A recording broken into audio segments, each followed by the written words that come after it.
ഗുരു ഓം. നടരാജഗുരുവിൻ്റെ സ്വാത്മപ്രകാശനമായ autobiography of an absolutist എന്ന ഗ്രന്ഥത്തിൻ്റെ മലയാളം പരിഭാഷ. അധ്യായം 10. അദ്വൈത ആശ്രമത്തിൽ. ഭാഗം 1. അതെ, ആ ഇടപാടുറച്ചു.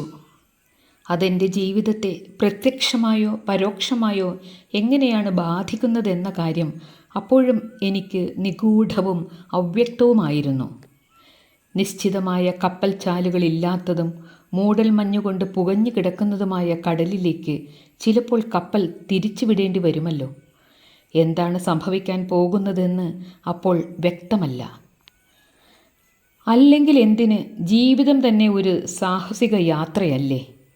അങ്ങനെ തന്നെ അതിനെ സമീക്ഷിക്കാനും ഞാൻ തയ്യാറായിരുന്നു. അന്നു മുതൽ ഞാൻ വീടില്ലാത്തവനായി. ഈ ബാഹ്യലോകത്തിൽ മാതാപിതാക്കളില്ലാതെ ദൈവത്തെ ശരണം ഗമിച്ചിരിക്കുന്ന ഒരനാഥനായി. ഇനി അമ്മാവനെന്നോ സ്യാലനെന്നോ അളിയനെന്നോ ഒക്കെ വിളിക്കാൻ ആരുമുണ്ടാവില്ല. ഇത്തരം ബന്ധങ്ങളെ സൂചിപ്പിക്കുന്ന വാക്കുകൾ പോലും എനിക്ക് അരോചകമായി തീർന്നു. ആളുകൾക്ക് സാധാരണഗതിയിൽ കൗതുകകരമെന്ന് തോന്നുന്നതൊന്നും എന്നെ ആകർഷിക്കാതെയായി. ഒരു കാമിനിയും എൻ്റെ ജീവിതത്തിൽ പങ്കാളിയാവില്ല. സ്ത്രീകൾക്ക് എൻ്റെ പന്ഥാവിന് കുറുകെ കടന്നു പോകാൻ സാധ്യമല്ലെന്ന് ഇതിനർത്ഥമില്ല. അങ്ങനെ പലപ്പോഴും സംഭവിച്ചിട്ടുമുണ്ട്. അക്കാര്യം വഴിയെ പറഞ്ഞുകൊള്ളാം. സുഖകരമോ സൗകര്യപ്രദമോ ആയ ഉദ്യോഗങ്ങളൊന്നും ഇനി എന്നെ കാത്തിരിക്കുകയില്ല. എല്ലാവരും എനിക്ക് സമന്മാരായിരിക്കണം. ആരെയും ഞാൻ ഭൃത്യനെന്നോ താഴേക്കിടയിലുള്ളവനെന്നോ കരുതരുത് എന്നർത്ഥം. മനുഷ്യരുടെ സാമാന്യവും സഹജവുമായ ദുഃഖത്തിൻ്റെ തുല്യ പങ്കാളികളെന്ന നിലയിൽ തെരുവിലെ പിച്ചക്കാരനും ഞാനും തുല്യരാണ്. ധനാഢ്യനെയും ഞാൻ മറിച്ച് കാണരുത്. ഒരു മൂലയ്ക്ക് മാറിയിരുന്ന് സ്വാദുള്ള ഭക്ഷണം പാകം ചെയ്ത് തനിയെ കഴിച്ചുകൂടാ. നല്ലതും തീയതും രണ്ടുമല്ലാത്തതുമെല്ലാം ഞാൻ എല്ലാവരുമായി പങ്കിട്ട് അനുഭവിച്ചു കൊള്ളണം. ലോകത്തൊരിടത്തും അന്യനെന്ന് കരുതാൻ എനിക്ക് ആരുമുണ്ടായിരിക്കരുത്. ജനസമ്മതനായ ബഹുമാന്യനും അർദ്ധനഗ്നനായ ഫക്കീറും എൻ്റെ കിടക്കയിൽ വന്നിരിക്കും. ഞാനൊന്നും പറയാൻ പാടില്ല. ഒരു നിസ്സാരൻ എന്ന വണ്ണമോ ആവശ്യമില്ലാതെ കടന്നു ചെന്ന അതിഥിയെപ്പോലെയോ മുറിക്കകത്ത് കടന്നുകൂടിയ തവളയെപ്പോലെയോ അനർഹമായ സ്ഥാനത്ത് പറ്റിക്കൂടാൻ ശ്രമിക്കുന്നവനെ പോലെയോ ഒരു ധനാഢ്യൻ്റെ വീട്ടിൽ നിന്ന് എന്നെ ആട്ടി പുറത്താക്കിയെന്ന് വരും. ഒരൊറ്റ ഉടുപ്പ് മാത്രം അവശേഷിച്ചിരിക്കുന്ന വണ്ണം ജീവിതാവശ്യങ്ങളെല്ലാം മുട്ടിപ്പോയെന്നും വരാം. അതുകൊണ്ട് തൃപ്തനായി വിഷാദിക്കാതെ ഞാൻ കഴിഞ്ഞുകൊള്ളണം. രോഗമായി വീണുപോയാൽ ഞാൻ വില കൂടിയ മരുന്നുകൾ വാങ്ങരുത്. ഒരു ഡോക്ടറെ കാണിക്കാൻ ബദ്ധപ്പെടരുത്. നിയതിയുടെ നിശ്ചയപ്രകാരം വരുന്നത് പരാതി കൂടാതെ അനുഭവിച്ചു കൊള്ളണം. എൻ്റെ ഉപജീവന മാർഗം 100% സത്യസന്ധമായിരിക്കണം. അത് സാധ്യമാകുന്നത് ഭിക്ഷയെടുക്കുമ്പോൾ മാത്രമാണ്. ഒരു മാത്സര്യവും സഹോദര മനുഷ്യനോട് ഒരു തരത്തിലുള്ള പിണക്കവും വിചാരിക്കരുത്. മറ്റുള്ളവരെ പിന്തള്ളിച്ചെന്ന് കാര്യം സാധിക്കുന്നതിനു പകരം ക്യൂവിൽ ഏറ്റവും ഒടുക്കം നിൽക്കുന്നയാളെന്ന വിനയത്തോടെ കൈവരുന്ന സൗകര്യങ്ങൾ കൊണ്ട് തൃപ്തനാകാൻ തയ്യാറായിരിക്കണം. പ്രിയപ്പെട്ട കൂട്ടുകാരോ ബന്ധുക്കളോ സ്വന്തം കൈകൊണ്ട് വിഭവസമ്പൂർണമായ സദ്യ വിളമ്പിക്കൊടുക്കുമ്പോൾ ഉപ്പില്ലാത്തതോ സ്വാദില്ലാത്തതോ ആയ വല്ല പഴയതും കഴിച്ച് ഉറങ്ങാൻ പൊയ്ക്കൊള്ളണം. അത്തരം സന്ദർഭങ്ങളിൽ പുഞ്ചിരി തൂകാനും പഠിക്കണം. ആരാനും നിന്ദിച്ചെന്ന് വരാം. മുഖത്ത് കാറി തുപ്പിയെന്നും വരും. 1-2 പേർ നിങ്ങളെ മഹാത്മാവെന്ന് കരുതി വന്ദിക്കാൻ നിന്നെന്നും വരും. ഇത് രണ്ടും ആന്തരികമായ സമചിത്തതയോടെ നേരിടേണ്ടതാണ്. തലമുടി അലക്ഷ്യമായിട്ടും ആരോഗ്യത്തെപ്പറ്റി ഗൗനിക്കാതെയും അറിഞ്ഞും അറിയാതെയും എല്ലാത്തരം തെറ്റുകളും കുറ്റങ്ങളും തന്നിൽ ആരോപിക്കപ്പെടാനുള്ള സാധ്യതകളോട് കൂടിയ അനിശ്ചിതത്വത്തിൻ്റെയും അരക്ഷിതത്വത്തിൻ്റെയും മുന്നിൽ സ്വയം വലിച്ചെറിഞ്ഞു കൊടുത്തുകൊണ്ട്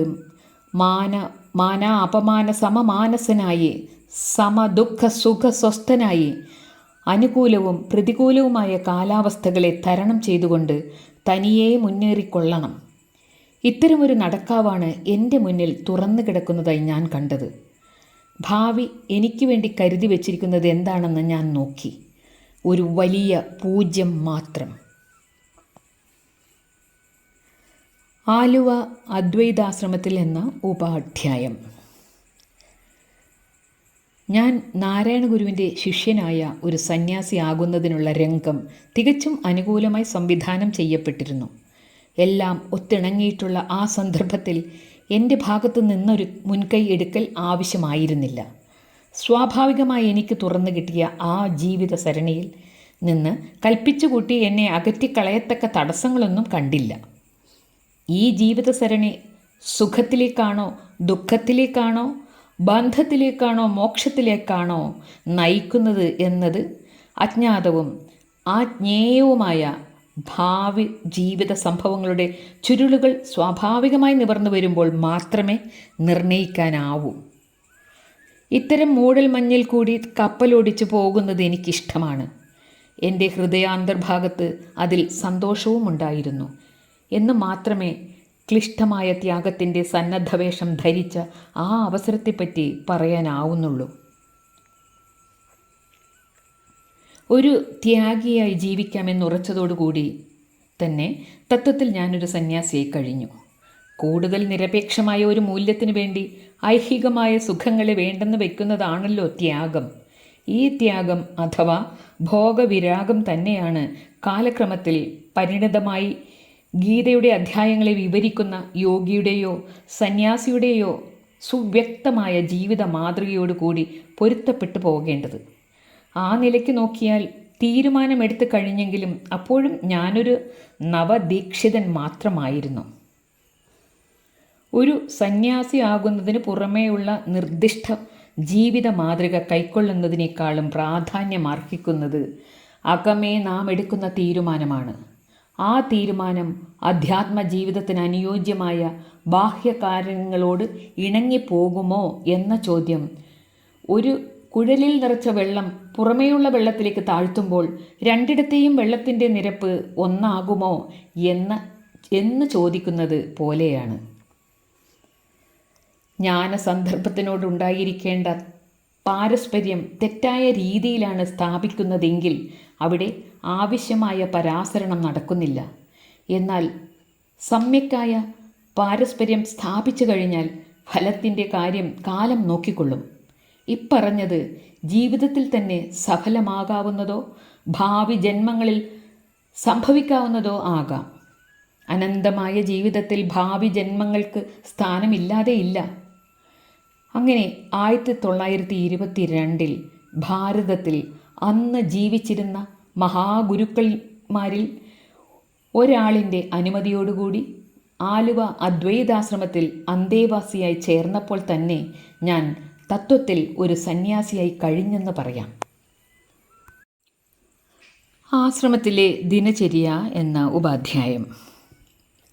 കോളേജ് ഹോസ്റ്റലിൽ നിന്നും ഒരാശ്രമത്തിലേക്കുള്ള മാറ്റം എനിക്ക് പലതുകൊണ്ടും സുഖകരമായൊരു കാര്യമായിരുന്നില്ല. വിഭവപൂർണമോ രുചികരമോ ആയി പാകപ്പെടുത്തിയ ആഹാരം ഇനി പ്രതീക്ഷിക്കാവതല്ല. നേരു പറഞ്ഞാൽ അദ്വൈതാശ്രമം സംസ്കൃത സ്കൂളിലെ ബോർഡിംഗ് വിഭാഗത്തിലെ ഭക്ഷണത്തിന് പോഷകാംശത്തിൻ്റെ കാര്യത്തിൽ സാധാരണയിൽ താണ നിലവാരം മാത്രമേ ഉണ്ടായിരുന്നുള്ളൂ.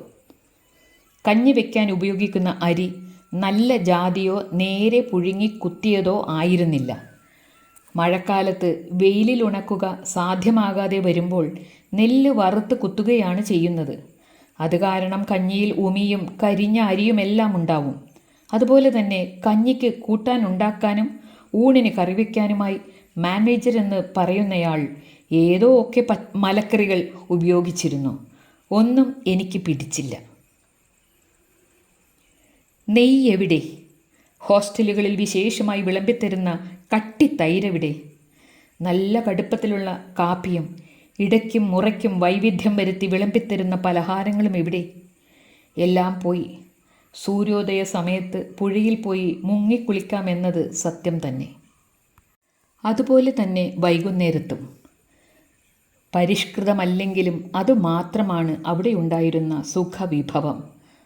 അതുമല്ല, ധാരാളം സമയവും എനിക്ക് ലഭിച്ചിരുന്നു. ഞാൻ ദൂരത്തേക്ക് നടത്തത്തിന് പോകും. 6 മൈൽ അകലെ ചെന്ന് അവിടെ കരയിൽ നിന്ന് നദിയിലേക്ക് നീണ്ടു കിടക്കുന്ന പാറപ്പുറത്തിരുന്ന് ആലുവാപ്പുഴ തിളച്ചും അറിഞ്ഞും ചുഴിഞ്ഞും കുഴിഞ്ഞും പട്ടണമെന്ന് പറഞ്ഞു പോന്ന അന്ന് തീരെ വികസിച്ചിട്ടില്ലാത്ത ആലുവയെ പ്രക്ഷാളനം ചെയ്തുകൊണ്ട് ഒഴുകിപ്പോകുന്നത് നോക്കിയിരിക്കും. മെയിലും എക്സ്പ്രസ്സും തീവണ്ടികൾ കൃത്യസമയത്തിന് ഇരുമ്പ് പാലത്തിൽ കയറുമ്പോഴുണ്ടാകുന്ന ഇരമ്പലും, അകലത്തുയരത്ത് ഞാൻ ഇരുന്നിടത്തിരുന്ന് നോക്കിയാൽ പുഴു ഇഴയുന്നത് പോലെ തീവണ്ടി പോകുന്ന കാഴ്ചയും ഒക്കെ കുട്ടികളിൽ എന്ന പോലെ എന്നിൽ കൗതുകം ജനിപ്പിച്ചു.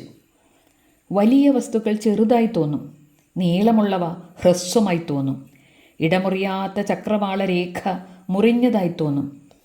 6 മൈൽ ദൂരത്തിനകത്തുള്ള തെറ്റുകളുടെ സാധ്യത ഇത്രയുമുണ്ടെങ്കിൽ നാം സദാ കണ്ടുകൊണ്ടിരിക്കുന്ന, ദിവസവും ജീവിക്കാനുള്ള ഈ പ്രപഞ്ചത്തെ നാം എങ്ങനെ വിശ്വസിക്കും? 1 ഭാഗം പൂർണ്ണമാകുന്നു. ഗുരു ഓം തത്സത്.